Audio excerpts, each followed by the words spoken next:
Lo mejor de nuestra cultura en Conozcamos lo Nuestro. El espacio que difunde los valores culturales que nos identifican. Vívelo.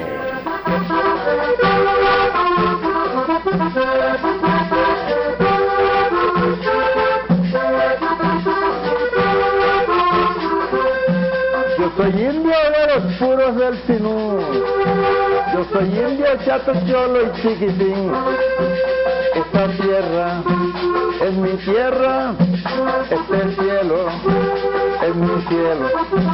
Esta tierra es mi tierra, este el cielo es mi cielo. A mi casa llegó un día el español. Esto es Conozcamos lo Nuestro. Yo soy Luis Ángel Burgos Hernández, natural de Ciénaga de Oro, nacido en el año 1949, un 19 de junio. Nazco en el seno de una familia bastante reconocida, la historia lo comenta, la historia de nuestro municipio, inclusive la historia a nivel regional y nacional, la familia Burgos, con una genealogía bastante interesante, ¿no? Y por los otros lados de mi madre, Ángel Dionisio Hernández Alemán, mi abuelo materno. Creo que una mezcla interesante, considero yo, que hizo que mis genes copiaran mucho de mis dos abuelos, ¿no? La parte artística, musical, y digamos ahora que se me ha dado por escribir, recoger algunas partes de esa historia que quisiera que no se olvidara. Estudié Ingeniería Industrial en la Universidad Industrial de Santander, graduado en el año 1975, luego pues me dediqué a mi profesión, a la docencia universitaria, en fin, un recorrido que yo considero para mí, para mi formación como persona y como tal, pues importante porque cumplió muchas de mis metas. Lo que yo prácticamente quería, pues lo he ido cumpliendo con mucho esfuerzo, mucho sacrificio, pero pienso de que los resultados que yo tengo hoy ha sido de mi constancia. Decido recoger esas historias familiares, sobre todo, y tratar pues de recuperar mi propia historia, ¿no? Lo que yo viví en la época de Ciénaga de Oro, porque me parece que Ciénaga de Oro, si bien no ha tenido un cambio urbanístico interesante, por lo menos el hoy y el ayer me dan a mí una visión completamente pues diferente, ¿no? El cambio de las costumbres, las viviendas, por supuesto, como comentábamos alguna vez, tal vez el desconocimiento del valor que hoy tienen esas arquitecturas muy tradicionales, muy a lo indígena. A lo que hoy tenemos, pues nos pone a veces a quienes de verdad le damos valor a sufrir un poquito, porque perdimos el encanto de ese pueblo, aunque aún seguimos conservando muchas cosas para mostrar. Es recurrente que la familia, digamos, sobre todo pues en estos sectores de la costa, mantenga la unidad. Por ejemplo, mi papá, mi mamá, esa generación cuenta alrededor de unos 65 miembros, una familia grande. Y yo me crié con mis hermanos y mi papá en la casa de mi abuelo, Ángel Hernández, con pura varón, que era la abuela. Y después de su muerte, nos reuníamos los hermanos, los primos, los amigos, que fueron muy allegados a la casa, y a recordar todo ese anecdotario, esos cuentos, porque mi abuelo fue prolífico en muchos aspectos, ¿no?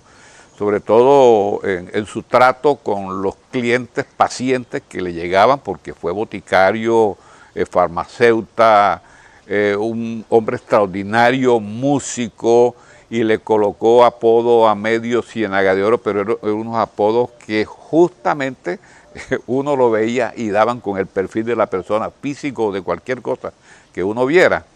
Muy familiar, integró realmente pues a la familia Hernández, y de manera pues que algún día se me ocurrió copiar todas esas cosas, ¿no?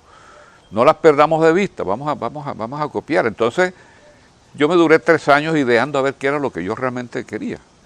Y cómo empezar a escribir el libro tampoco tenía la menor idea, y como tampoco qué nombre le voy a poner. Entonces, como justamente el protagonista de mi historia es mi abuelo, quise de pronto, como que yo me puse a pensar, voy a sentarme en un taburete y hago el cargo de que se me apareció mi abuelo y empiezo a ver todas esas cosas de mi abuelo en ese momento. Entonces eso fue lo que hice, pero para poder empezar la historia tenía yo que retroceder en el tiempo.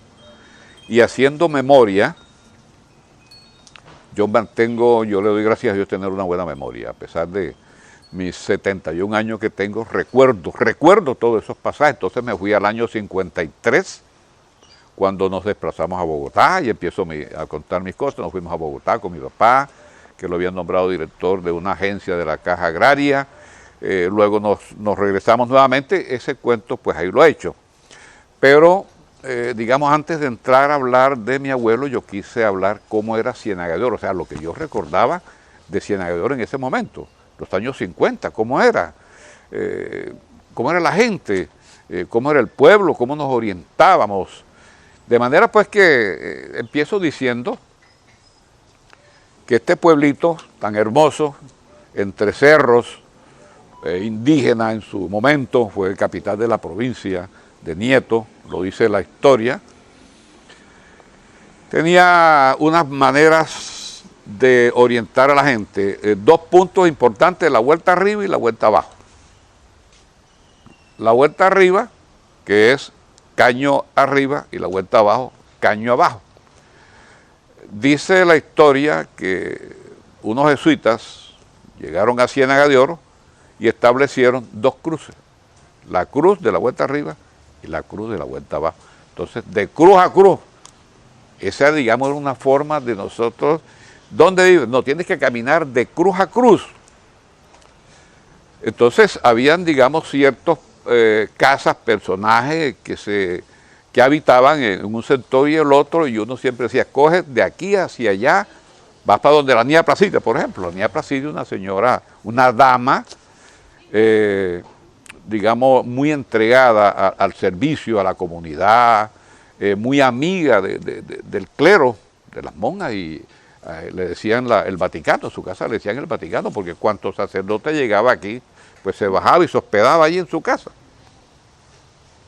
Y la niña Placidia vive, tú coges derechito donde está el puesto de salud, llegas al puesto de salud, atraviesas la carretera, una carretera incipiente todavía, y ahí te vas a tropezar con la casa de la niña Placidia. Esa era, digamos, para nosotros una ubicación. Y la otra era de los cerros, el Suán, en Casabe, y el punto opuesto, el Caño o la Capilla de Fátima.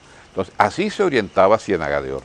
Esos cambios que ha sufrido Ciénaga de Oro le dan un encanto que la hace hermosa. En esa época en que vivió el abuelo de don Luis Ángel, las casas eran incipientes, pero tenían una belleza única. Hoy ese contraste hace de Ciénaga de Oro una ciudad hermosa para vivir. Eran casas de bareque, zinc y bareque, o palma, que era el otro tipo de cubierta que existía en ese momento. ¿Cómo eran esas casas? Esas casas tenían una característica, y como que las construcciones se guiaban. Te hablo por la casa de mi abuelo. Tenía cuatro habitaciones, 2 gigantes. En una habitaba mi abuelo con mi abuela, era muy grande, había espacio para muchas camas. Y la otra, que era la que habitaba mi mamá con mi papá y nosotros también, toda la familia de nosotros en ese entonces estaba compuesta por 5 hermanos, que fue creciendo y terminamos siendo 9 hermanos. Puro bareque, puro zinc, era justamente el mismo cielo raso que conservaban estas casas frescas. Y así pues, digamos que apenas había un baño, entonces había que atravesar media casa y llegar hasta el patio, donde patios grandes, digamos como esta casa, con jardines frutales. Mi casa conservaba palo de mango, grosella, teníamos níspero, papayo, limón, y aparte el jardín de mi abuela, en donde sobresalía el bonche. Mi abuela conservaba mucho el bonche y justamente allí es donde yo me inspiro y hago una canción que llamo La Flor de los Pobres, que termina siendo el bonche, pues yo traigo a colación, o esa recordación mía va orientada pues a recuperar esa flor tan hermosa que tú la ves en todas partes, ¿no? Y entonces yo, por ejemplo, menciono a mis vecinos Nando Martelo, la familia Martelo Burgos. Martelo, este señor pues fue muy conocido, hasta hace poquitos años falleció de un accidente. A él le llamaban clavo torcido. Y los hijos, nadie se molestaba porque le dijera clavo torcido. Ese nombre se lo puso mi abuelo porque él no era erguido, él siempre era corvado. Entonces ahí salió famoso por su apodo, se estuvo todo el tiempo. Él intentaba molestarse, pero terminaba también poniéndote apodo a ti. O sea, le sacaba el jugo a ese apodo.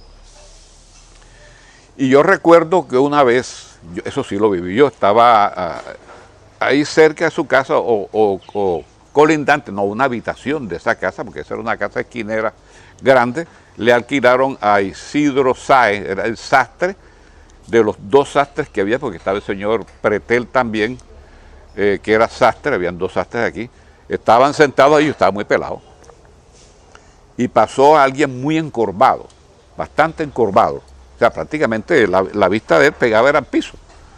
Y cuando pasa estaba Nando Martelo sentado allí con el sastre y dice él, adiós Claudio, y dice él, adiós Grapa. El tipo, pues la verdad que pareció de grapa. Entonces, Ciénaga de Oro se movía así. El apodo, pero igualmente el respeto, porque algo, Dios mío, que se nos perdió fue el respeto. Los buenos días. Señor, era uno a la persona adulta, la trataba de usted. Y es más, todos nos ayudaban a criar. Mira, ya está tu hijo. Llegaba cualquier vecino, allá había tu hijo anoche, eran las 8 de la noche y todavía que hacía por allá. Sí, después de 8 de la noche, estar uno pelado en Ciénaga de Oro era un problema. Y listo, incluso con los maestros del señor Ricardito, que era nuestro profesor, con la niña Lale, que era su tía, y Dalides Pacini, una señora que tenía una escuela, no sé si era originaria de Italia o descendiente de italianos, de todas maneras, muy formidable esa señora, una dama. Y el señor Ricardo Pretel, de una familia tradicional, Pretel, justamente hermano de don Manuel H. Pretel, muy reconocido, historiador, vivió mucho tiempo en Cartagena, pero hoy aquí se les reconoce por toda su labor como docente, como profesor. Entonces digamos que Ciénaga de Oro tenía ese tipo de personas pues, que se destacaron porque contribuyeron en demasía con las muy buenas relaciones acá. Este era un pueblo muy sano y sigue siendo sano. Y esa costumbre también que se perdió, que de pronto estaba uno muy tempranito en la casa moliendo el café, porque nosotros, ahí como lo comento en mi historia, aquí el café molido no existía.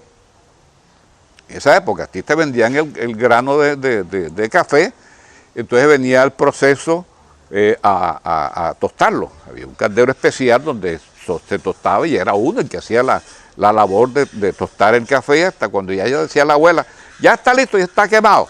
Ok, se dejaba secar, enfriar un poco y después venía la molienda con un molino, se molía, se pulverizaba y luego con unos papelitos que más o menos daban capacidad de 4 onzas, ahí envolvíamos el papel y listo, para hacer el tinto. Ya iba ahí a la despensa, sacaba las 4 onzas y ya la muchacha sabía cómo era el café.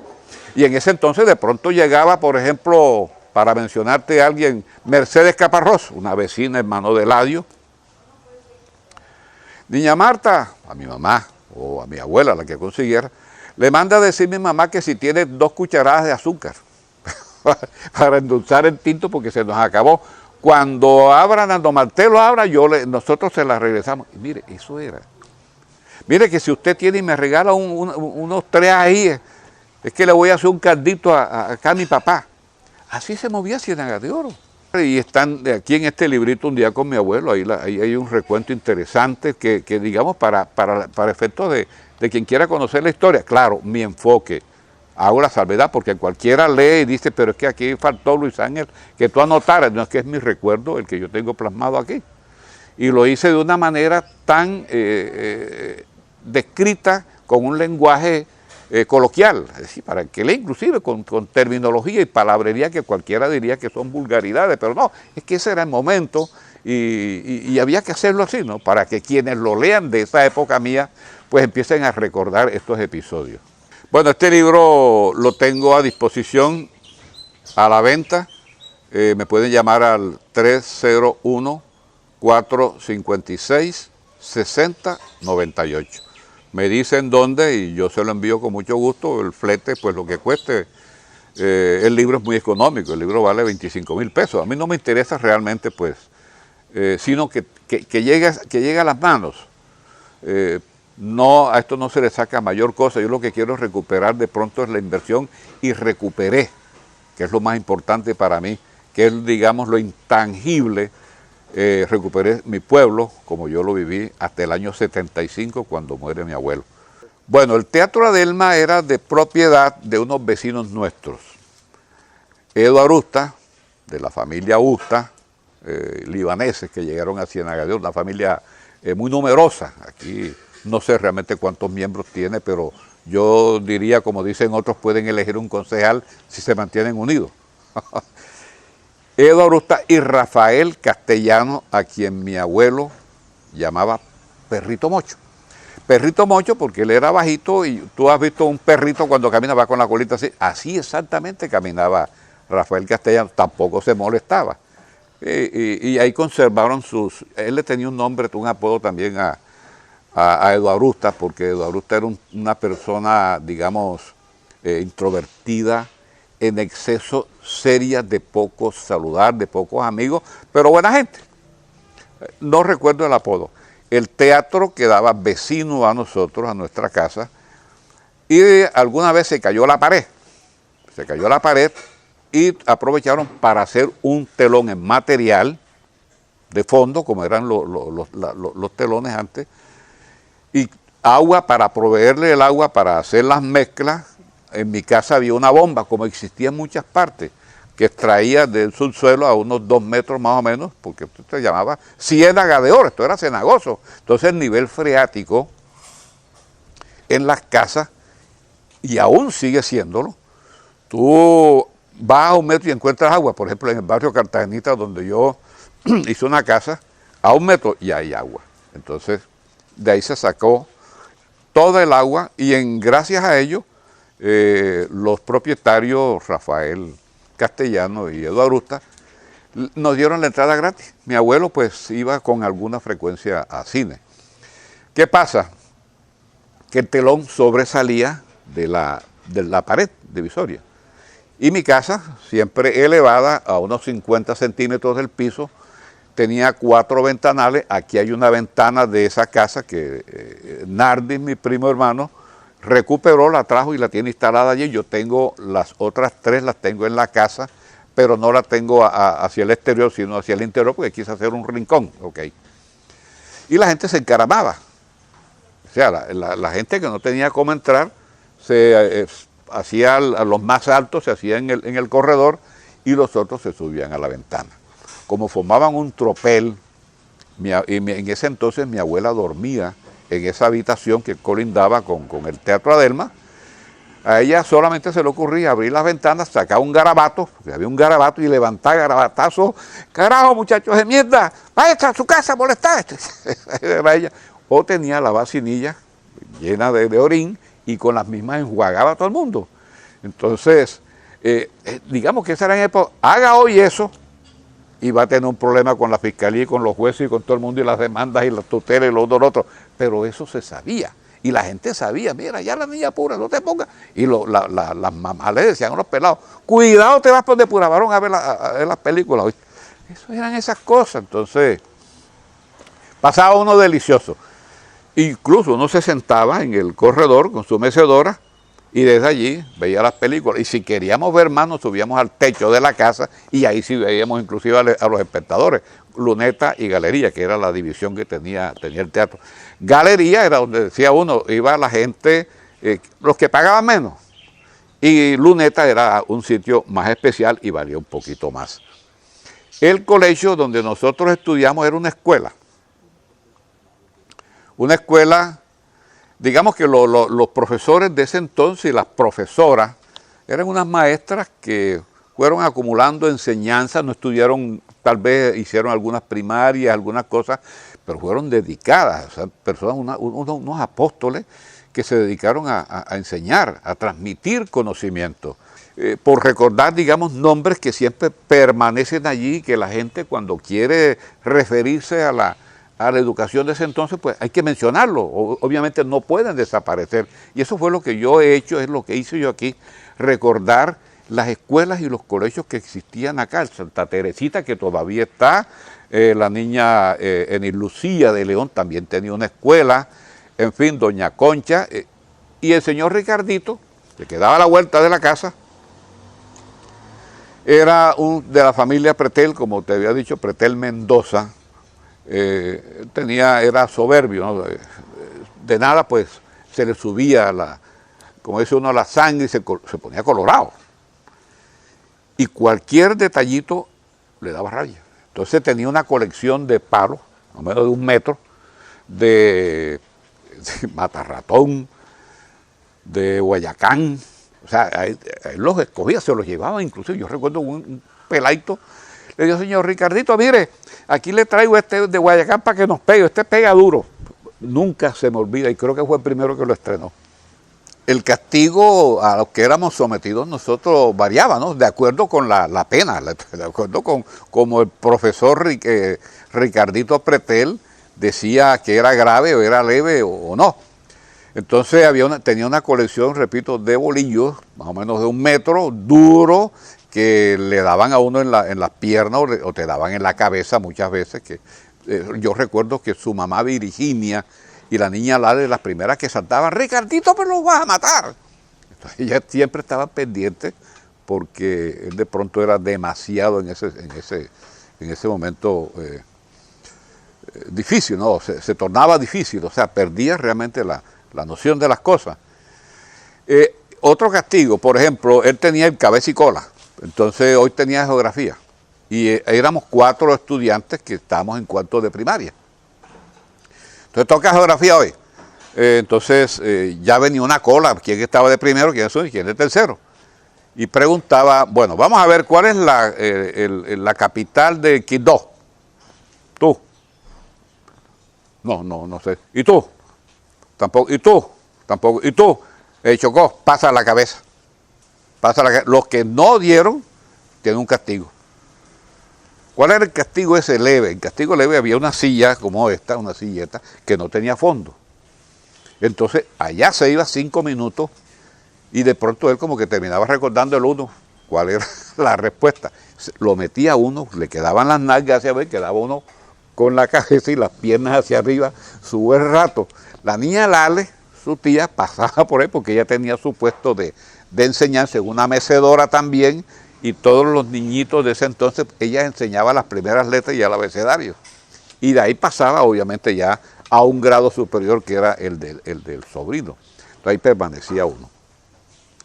Si por X o Y razón 2 estudiantes se discutían, peleaban o no traían la tarea que él le había puesto, había un palo de naranjo al lado, más o menos siempre a esa hora, tipo 10 de la mañana, ya el sol estaba bien caliente, y ahí lo colocaba uno,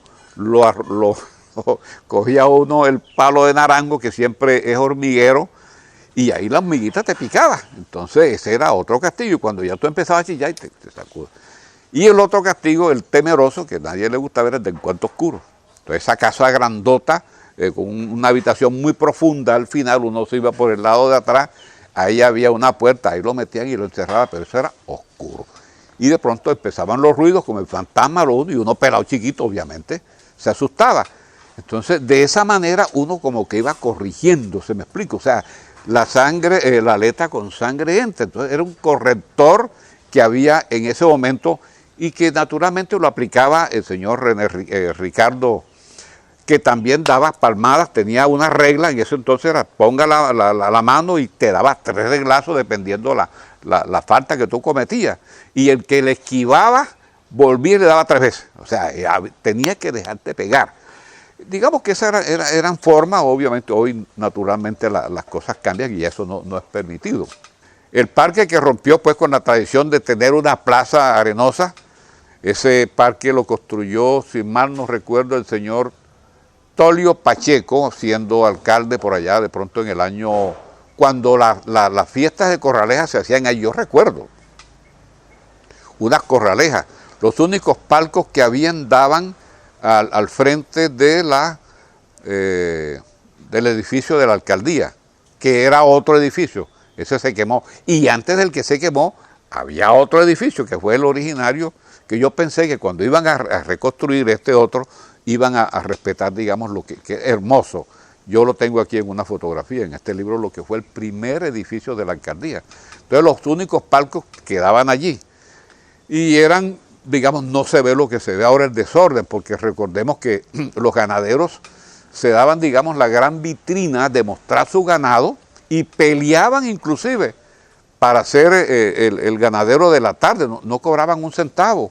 Y por el contrario, para activar y motivar al mantero y a la gente que se metía, que eran pocos los que se metían, le tiraban el billete de peso, le tiraban la chilena, esos dulcecitos que todavía creo que los conservan, y así sucesivamente. Entonces, esa época, mi abuelo siendo alcalde, decidió no hacer más corralejas allí, compró un terreno en la Plaza 6 de Enero, ustedes lo conocen, donde está ahora mismo la cancha de fútbol, y de allí se empezó a hacer las fiestas de Corraleja hasta cierto tiempo, por allá en los años 70 y pico, u 80, no sé, cuando por medio de una tutela, no existía antes tutela, por medio de una tutela los vecinos solicitaron, en 96 fue, ok, 96, sí, esa es la edad, la época en que se pasa la Corraleja, se pasan ya a la variante, a otros terrenos, y de ahí pasa para otro lugar.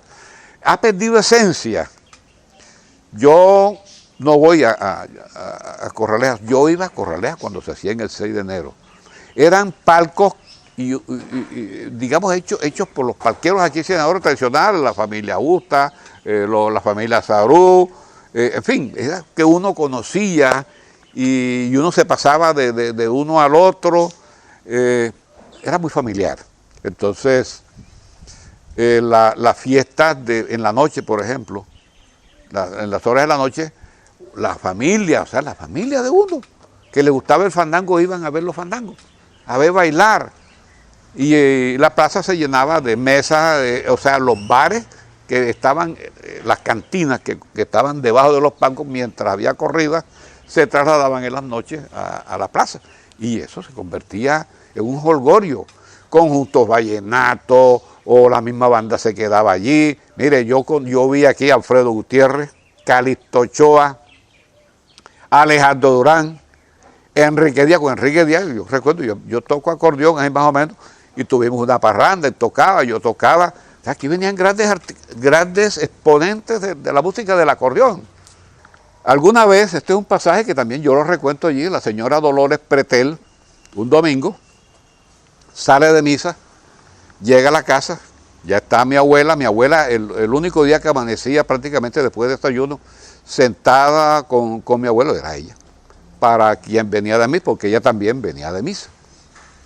Y llega la señora Dolores Pretel, muy católica, muy de sacerdote, muy de la iglesia, caminaba muy rapidito, bajita, y don Ángel, ni apura, buenos días, ¿cómo estás? Buenos días, Dolores, siéntate, ¿qué más quieres? Don Ángel, vengo de afán. Y vengo de verdad de afán, pero yo no lo voy a decir por qué. Ajá, Dolores, ¿qué quiere? Mire, es un remedio, don Ángel, pero es que me da pena decirlo, porque yo acabo de comulgar. ¿Qué tiene que ver? Es que es un remedio que tiene un nombre repelente. Yo, ¿cómo que tiene nombre repelente? Pues yo lo vengo así y se me apura, pero ¿qué nombre vende Ángel aquí de remedio que sea repelente? Se lo voy a decir, pero no me diga nada. No, pero di cuál es, ¿qué es lo que necesita? Ese frasco que usted dice que se llama Jopo de los Dos. ¿Qué es Jopo de los Dos? Esto estaba mi papá en la carcajada. Será Oppo del Doc. Oppo del Doc. Ay, señor Ángel, qué pena con usted, que mire, que para allá. Lo que pasa es que uno le echan el cuento y la gente va repitiendo y cuando viene transforman los nombres. Entonces yo pensé que así se llamaba. Pero bueno, despácheme uno que ya me voy. En el momento en que ya le despachaban, el remedio, se para y sale. Y la llama a mi papá Ángel. Dolores, ven acá, no te vayas tan rápido. Y la cogió del brazo.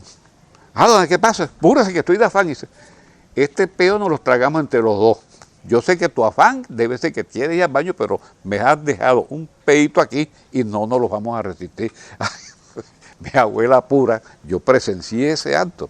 Mi abuela pura se paró de la vergüenza porque doña Dolores Pretel era una mujer de mucho respeto. Pero esas eran las imprudencias de mi abuelo y así conocimos a mi abuelo famoso justamente por esa forma de ser tan natural que digamos, era obviamente cristiano, respetuoso, pero digamos, lo natural no lo escondía, era muy espontáneo para hacer lo que siempre fue, ¿no? Esos recuerdos que viven en la memoria de don Luis Ángel nos han permitido viajar al pasado y vivir el presente. No olvide suscribirse, darle me gusta, comentar y compartir. No olvides suscribirte para disfrutar de más contenidos relacionados con la esencia de nuestro folclore. Esto es Conozcamos lo Nuestro.